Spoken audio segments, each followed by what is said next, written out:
Picture yourself swimming into an underwater cave so deep below the surface that you can't see your own hand in front of your face. If that makes you squirm, you're definitely not alone, but some people are not bothered by this at all, and they push boundaries every year, trying to go deeper into underwater caves, explore further into uncharted territory, also while being in pitch darkness. But the thing is, when you're down there, disaster can strike at any moment. And that is exactly what happens in today's stories. I want to tell you 3 tales of people who pushed deep into the unknown and what happened to them, including the Maldives disaster that happened just a few months ago. As always, this is Heart Starts Pounding. I'm your host, Kaelyn Moore. And if you're interested in misadventures, miraculous stories of survival, mysteries, and more, you are in the right place. You're just like me. Make sure you hit subscribe because we upload once a week.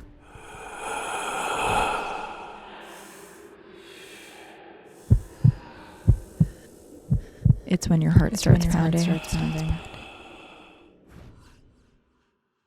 It was mid-morning on May 14th, 2026, out in the Indian Ocean. 6 divers were gearing up on the deck of a boat, the Duke of York, getting ready for a diving expedition through the reefs down below. They were in the Maldives, a small country south of India made up of over 1,000 tiny coral islands. But as this group finished preparing, one of the divers, this young woman, stopped. "You guys go ahead without me," she said. Now, this was not supposed to be a hard dive, and it should only take an hour, but still, something stopped her. She watched as the group finished suiting up, slowly got in the water. They dove below the surface and little bubbles came up from their oxygen tanks. And this woman figured she would see the group in an hour after they were done studying the reefs. But an hour passed, and the group was nowhere to be seen. Another 30 minutes went by, and then another. And the woman watched, waiting for the group's heads to surface, but they never did. So she grabbed the boat's phone to call for help, not knowing that below her was a cave system that was much deeper and much more complicated than anyone in her group had anticipated. And time was running out. 51-year-old Monica Monafalcone was one of the divers who had gone down that morning, and she was the reason that group was there that day. She was an associate professor of marine ecology at the University of Genoa, and she had been leading Maldives coral research projects for more than a decade. There's over 130 scientific publications to her name, and somewhere around 5,000 dives logged over her career. Diving beside her that morning was her daughter, Georgia Somakal, who was in her early 20s. She was a biomedical engineering student who regularly came along on her mother's fieldwork. Then there was Muriel Odanino, who was 31, a PADI dive master and research fellow. Federico Gualtieri, around 30 years old, he was a dive instructor and a recent marine biology graduate. And Gianluca Benedetti, 44, a man who had walked away from a career in finance to spend his life diving. He'd lived in the Maldives for 7 years, and he knew these waters better than anyone on the boat. Now, that day, the group was supposed to be exploring Davana Kundu, just over 50 meters below the surface of the water. It's a system of coral reef caves and tunnels that are carved into these big walls in the coral reefs. It kind of looks like underwater cliffs. The entrance that they were looking for opened into a large first chamber. It's bright and it's easy to see. Natural light filters down and illuminates this big chamber. But the cave gets really dark really fast. Just past this first chamber, there's what looks like a long hallway. It's 3 meters wide and it's 30 meters long. By the end of it, there's no more light. Nothing is spilling in. And the cave goes even deeper than that into a third chamber. The whole system reaches some 200 meters through interconnected passages, but a lot of this cave is not mapped. And you have to be careful when you look up pictures of it online because, like I said, it's not mapped. And so there's a lot of misinformation out there on what it looks like.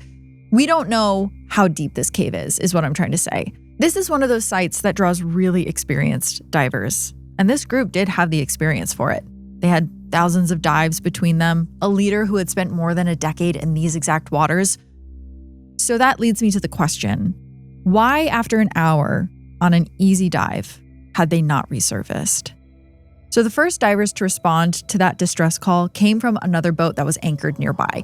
They slowly descended down towards Davana Kundu, and immediately their hearts dropped. Because there, floating lifeless, somewhere inside of that first chamber, was 44-year-old Gianluca, the man who knew the area better than anyone in the group.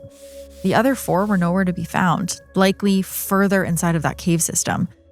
This was now considered a recovery operation. I think they probably assumed that since Gianluca was found dead by the mouth of the cave, that he was probably trying to get help for everyone else who was even further inside of there, and there was now no chance that they were alive.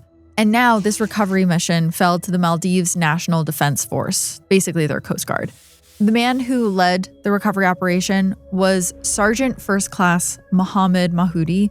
He was 44 years old with more than 20 years of service. He was a trained rescuer and salvage diver. He was also an instructor.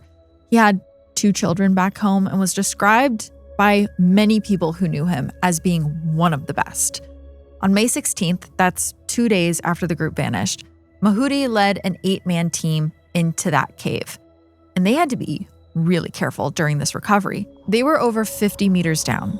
And at that depth, if you're just breathing regular air in your tank like what you and I are breathing right now, 2 really horrible things can happen.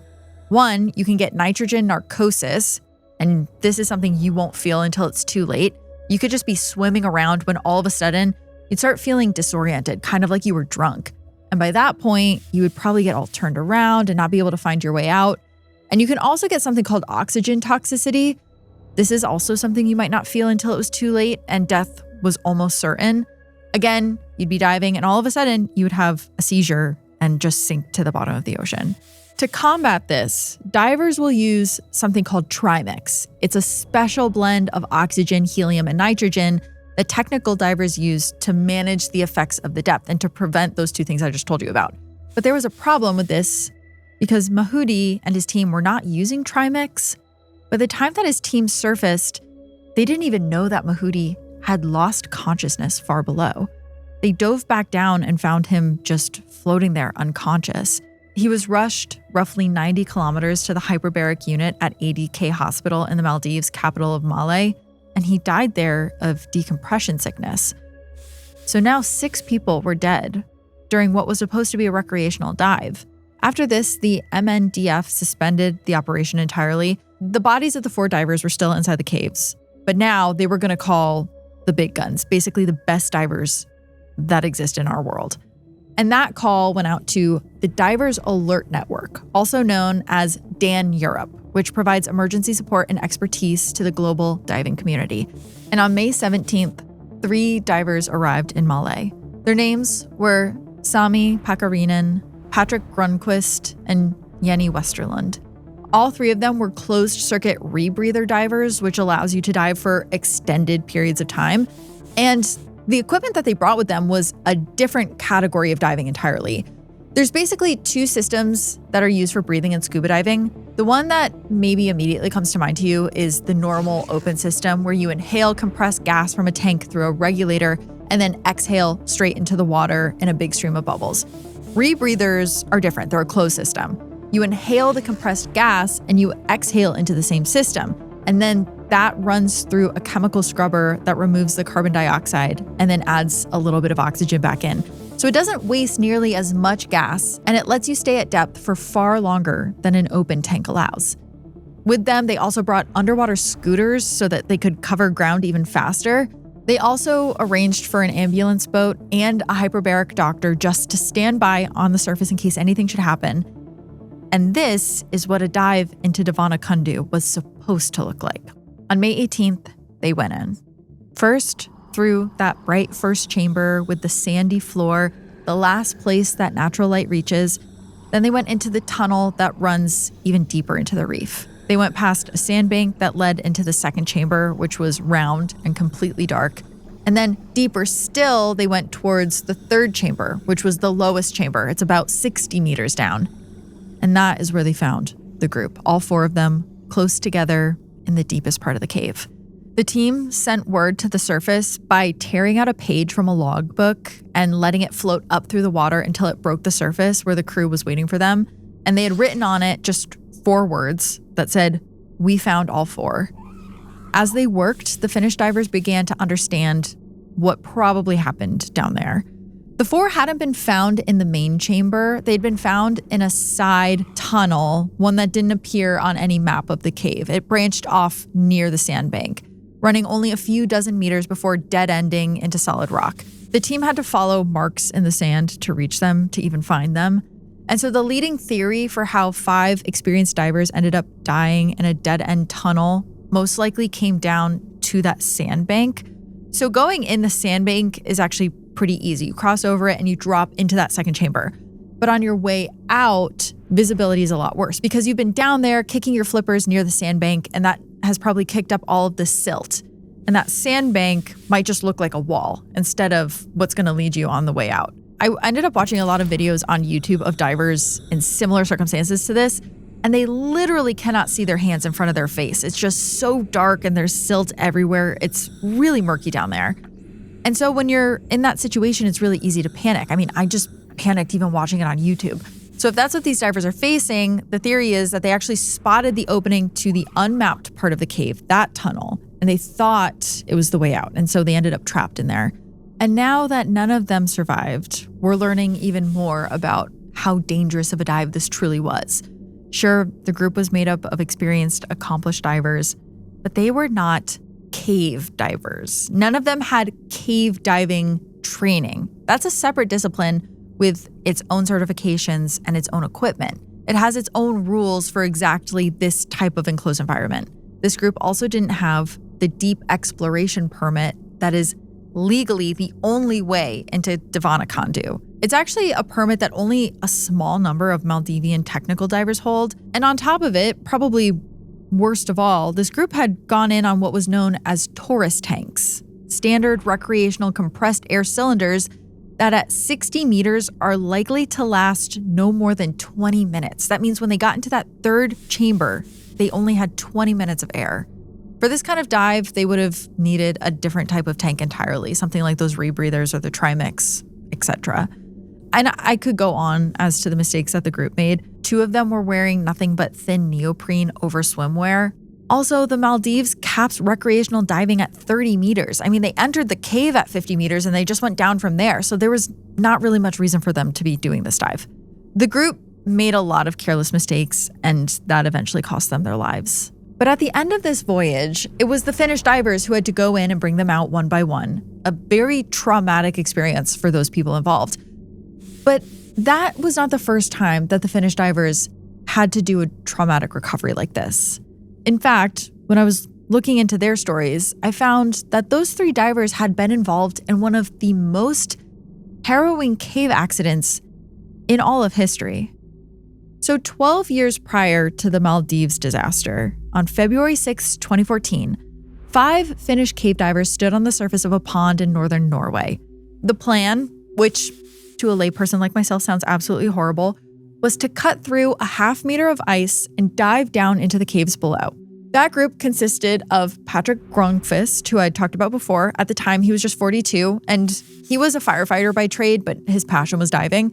There was also Jari Watarinen, who was 40, Jari Uzumaki, who was 34. They were the 2 Jaris. There was Vesa Rantanen, who was 33, and Kai Kankanen, who was 46. These men were best friends. They were very close. They were brought together by their obsession with the hardest, coldest, deepest underwater places in the world. And what the 5 of them wanted to do that day was a traverse. And it looked like this. They were going to drop into the still, dark pond called Plura. They were going to swim underground for a little under a half mile and then surface inside of this long, colorful cave. That part was considered easy. Not easy enough for you or I to do it, but like easy in the diving community. But the 5 men weren't going to stop there. From that cave, the underground cave, the route plunges much deeper and much narrower into pitch black, near freezing water. Water that is only 2 degrees Celsius, down through this section that is the deepest cave passage that's ever been dived anywhere in the world. They were going to push all the way through that, which would lead them about 2,000 meters into their journey, and the deepest part of that journey was going to be 130 meters below the surface of the earth. Then they were going to ascend into a second cave on the far side called Steinugleflugget, where the rock rises towards a crack of daylight and then the exit appears. So in layman's terms, in through the ice in Plura, dive, out through Steinugleflugget. That was going to be the traverse. This whole trip was planned to take 5 hours, and they were going to use underwater scooters to cover some of the distance. Now, unlike in the first story, this group really paid attention to detail.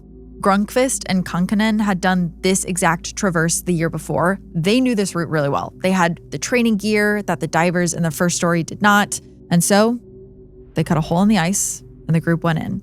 They did 2 staggered groups to give each other more than enough space.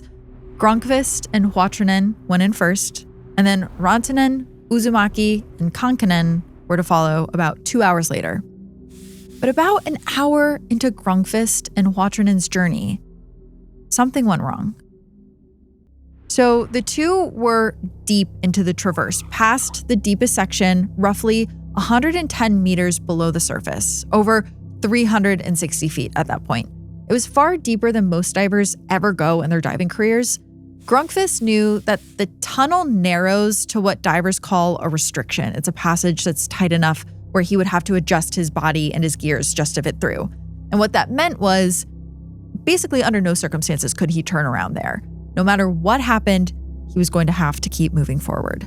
So he studied his breathing and he started through, just one bit at a time, seeing what his headlamp illuminated, when finally he cleared that restriction and he turned around to make sure that Huotronen was doing okay.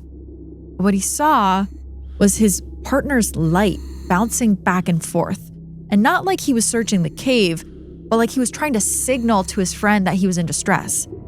Grönqvist could see that Huotronen was stuck in that restriction, wedged somehow in the narrow gap, with the leash from his underwater scooter tangled around him. And from the way that Huotronen was moving, it was clear that he was starting to panic about being stuck. At 110 meters below the surface, panic can be a death sentence, and here's why. When your breathing rate spikes, which is what panicking does to you, you produce carbon dioxide faster than your equipment can handle. And these divers were using rebreathers, devices that, like we mentioned earlier, chemically scrub the CO2 from your exhaled breath so that you can rebreathe the same gas. A rebreather works really well when you're breathing steadily. But if you start gulping air, the scrubber can't keep up, and carbon dioxide floods your bloodstream. At that depth, the process is accelerated beyond what it would be at the surface. And breathing in all that CO2 can cloud your thinking. It can, in the worst case scenario, knock you unconscious. And if you're already trapped in a narrow space and tangled in your own equipment, it does not take long for that to happen. But Grönqvist was trained for situations like this. So he tried to stay calm and do what he had been taught. He gave Huotronen a separate cylinder of gas, a clean supply to buy him time to steady himself. And to use it, Huotronen just had to switch mouthpieces, take out the rebreather, and put in the open circuit regulator. But as he started switching cylinders, water rushed into his open mouth. And Grönqvist watched in horror as his friend tried to get the mouthpiece in, but before he could, he stopped moving, and he was dead. All Grönqvist wanted to do was panic, but that was the thing that just killed his friend. He couldn't do anything. He couldn't thrash, he couldn't scream. If his own breathing spiked now, the same CO2 cascade was going to kill him. But there was another problem at this point. He couldn't just swim straight up to the surface. He had to slowly decompress. At this depth, his body was saturated with dissolved gas, and if he came up too fast, that gas would form bubbles in his blood, his joints, and his spinal cord, and it would cause decompression sickness, or the bends, as maybe you've heard it called. And that can paralyze you. It can also kill you. The only safe way up is slowly, in stages, over hours. And the only way out was deeper into that traverse, alone, towards the exit at Steinugleflaget. He tried briefly to free his friend's body from that restriction. 1, because he didn't want to leave without him, but 2, he had 3 more friends coming through the traverse. They were going to get stuck if his friend's body was there, but he couldn't do it. His friend was wedged too far in, and there was no way to warn his friends that would soon be coming along the same path. So Grönqvist did the only thing he could do. He made himself calm, he made himself breathe as slowly as he could, and he kept going, the only way that he could, leaving Huotronen behind in the passage. The time that he had lost by attempting to help had stretched his decompression obligation from 2 hours to roughly 6.5. So that is 6.5 hours that he had to keep stopping on the way up alone in near freezing water, also panicking and in grief, knowing what was behind him and what the second group was about to find. And then it happened. About 2 hours later, the trailing group of 3 reached that same narrow gap. Vesa Rantanen was in front, and what he found was his dear friend's body blocking the passage. And Rantanen had 2 options, the same 2 options that every diver behind him would face. He could try to squeeze past his friend's body and continue forward through the traverse to the far exit, or he could turn around and swim all the way back through the deepest section of the traverse, back through the mile plus of cave that he had already come through, and try to go back out the way he came in. And he chose to go forward. And it took him 15 minutes of working his body past his friends to get through in a space that was barely wide enough to fit one person. And that time added hours to his own decompression obligation, and it also burned through a lot of his gas. So when he finally made it to the surface, he was 80 minutes short of a full decompression, which means there were 80 minutes that his body needed to safely release the gas that was dissolved in his tissues that it didn't. And the decompression sickness he faced left him with permanent spinal cord damage. Now, behind Rantanen came Jari Uzumaki. He reached his friend's body, and we don't know exactly what happened. Norwegian police believed that he maybe panicked at the scene, but we do know that he did drown there as well. 2 friends now dead in the same stretch of tunnel. And behind Uzumaki was the last man, Kai Kankinen. And he tried to help Uzumaki, but it was just too late. So there he was, deep underground, hours into this journey with limited oxygen left, and he sees his friend blocking the tunnel. And on top of that, he can tell that beyond this friend is the body of another one of his dear friends. And he thinks to himself, are all of my friends dead? Did everyone in my group die in this tunnel? And so he makes the choice to not go forward, and he turns around and he starts the entire journey back. He swam that entire traverse in reverse, alone, back down through the deepest part of the system, back through the narrow tunnels, back the full mile plus to Plura. Now, this dive was supposed to take 5 hours, but soon 6 hours had passed, and then 7, and then 8. He has to go really slow to make sure that he doesn't surface too fast and risk decompression sickness, but he has to go fast enough that he doesn't run out of oxygen. Finally, he makes it back to the entrance, and he sees that the hole he entered through in the lake is now frozen over. So he has to break through the ice to climb out, but he's alive. And he's looking back at that lake, wondering if he's the only survivor. In total, the journey took him 11 hours. But luckily, he wasn't alone. Back on the other end of the traverse, Gronqvist and Rantanen were also exiting. All 3 of them were hospitalized, but the 2 Yaris, Huatranen and Uzumaki, were still down there, 110 meters below the surface, in the dark. When the 2 Yaris' families heard the news, all they could focus on was getting those men back to the surface for proper burials. But there was a problem with that. Recovering 2 bodies from the middle of the deepest cave passage on Earth is one of the most dangerous things a diver can attempt. Just doing the dive was risky enough to claim 2 lives. Rescuing those men was going to be a whole other game. Norwegian police brought in the people that you call for exactly this kind of emergency. It was a team of elite British cave divers. Among them was a man named Rick Stanton. He's probably the most accomplished cave recovery diver alive, and he had done a recovery at this same site years earlier in 2006. Stanton's team went down and they assessed the situation, and what they found was that Huatranen's body was wedged into the restriction in a way that could not be quickly undone, and even worse, his body was blocking the route to Uzumaki's. And they decided that this dive was just too risky, and the Norwegian authorities agreed. The cave was officially closed with the men inside. They set a diving ban on it so no one else could enter. Officially, that was the end of this story. The 2 Yaris were set to stay where they were, and Stanton would later say that the recovery divers live, unfortunately, with a hard truth, that some bodies simply cannot be brought back. Meanwhile, across the world in Mexico, Sami Pakarinen from our first story woke to his phone lighting up. He had 10 missed calls and 10 messages, and he said he immediately knew that something was wrong.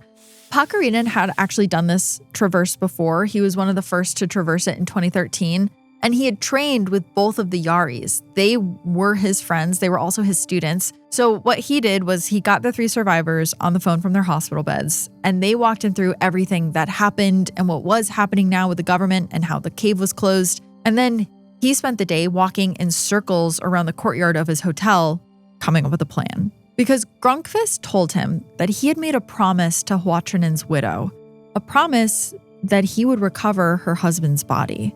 And when the survivors began talking to each other about how much they wanted to recover their friends' bodies, they realized that they had all landed on the same plan independently, that they were going to go get their friends.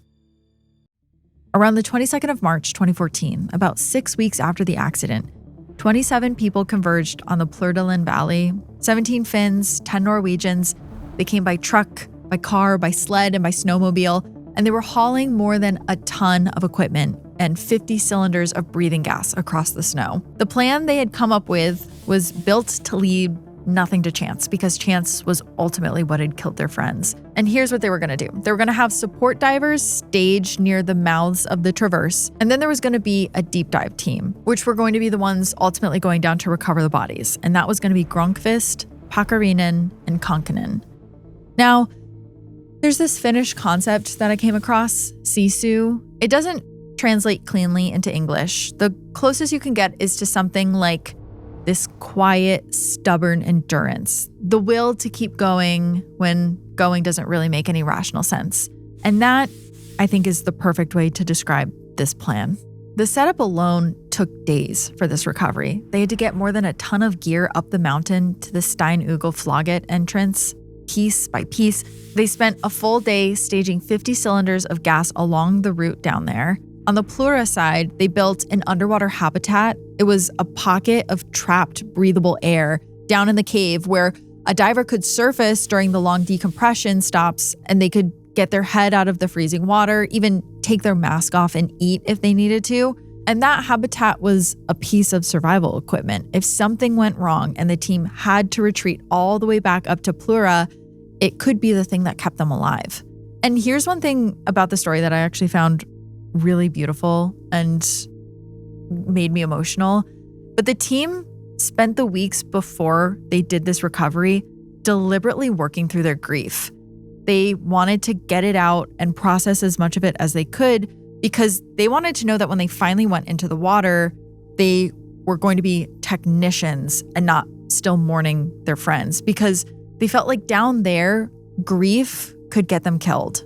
On March 24th, the deep team slipped under the ice at Plura and started the traverse, with camera operators filming alongside them.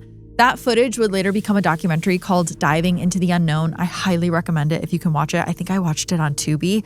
It's the reason that we actually know a lot about how this recovery went. They reached Uzumaki's body first, and they found that his body was still suspended down there in the water. And then about 65 feet further on, they came upon Huatrinen, still wedged exactly where Grönkvist had been forced to leave him 7 weeks before. They cut away his tangled equipment and worked his body free from the restriction that had trapped it. And then Grönkvist took hold of a scooter and began the long-haul trip up and out, towing his friend towards the surface. Pakarinen followed behind to help guide the body through the tightest passages, and the next day, they went back down and they recovered Uzumaki, with another diver, Jani Santala, joining for that second dive. Both men were finally brought up through Steinugel. Grönkvist had brought body bags from his fire station, and they placed the 2 Yaris inside of them. All told, the operation had taken 101 hours of dive time. And then, when they were in the cave, the team stood together and they held a moment of silence. Ultimately, they did have to notify the police, even though what they had done was technically illegal. They had done the recovery and they wanted the police to be aware. But in the end, there were no serious legal consequences for this group, and the 2 men did make it home. It's kind of a bittersweet ending to that story, and honestly, the Maldives story has a bittersweet ending as well. On May 30th, Monica Maltefacone and her daughter Georgia were laid to rest together in a church in Genoa. And afterwards, some of Monica's students from the University of Genoa reportedly gathered to hold a kind of memorial in the water, a collective underwater prayer that they held at the Christ of the Abyss, which is a bronze statue that stands submerged in the bay near Portofino, the Italian coast where she taught. And as of this recording, the story of Devana Candu is not over. 2 separate criminal investigations remain open, one in Rome and one in the Maldives. Toxicology results and a full expert report have been ordered by the court with a deadline running to roughly late August 2026, so right around now. The GoPro cameras and the dive computers recovered from inside the cave, the evidence that was most likely to show what really happened in those final minutes, is still being reviewed. Rome prosecutors have filed an international request to get them. The unnamed student who stood on the boat that morning and gave her testimony, we still don't know who she is, and we don't know exactly why she didn't dive that day. It is a tragic story. It's very sad. But I actually did want to bring up, before we go, something that I found while I was researching this episode. And that kind of brings me to a segment that I haven't really done in a while. It's called One Curious Thing. So in today's One Curious Thing, I want to tell you about the other cave disaster that happened right around the same time as the Maldives disaster, except this one was really not covered at all.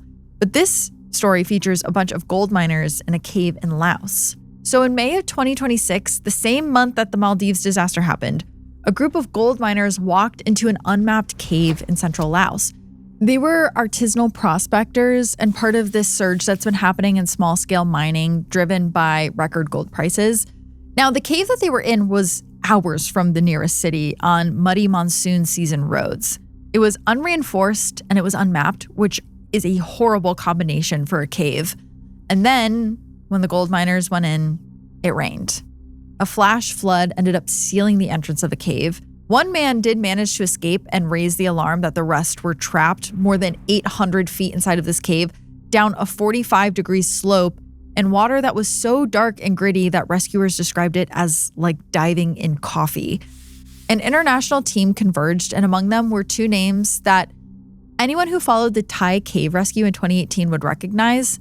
Mikko Pasi, who is a Finnish cave diver. What is it with the Finnish and diving? They're so good at it. And also Kenkard Bonkawang, who is a Thai rescue commander.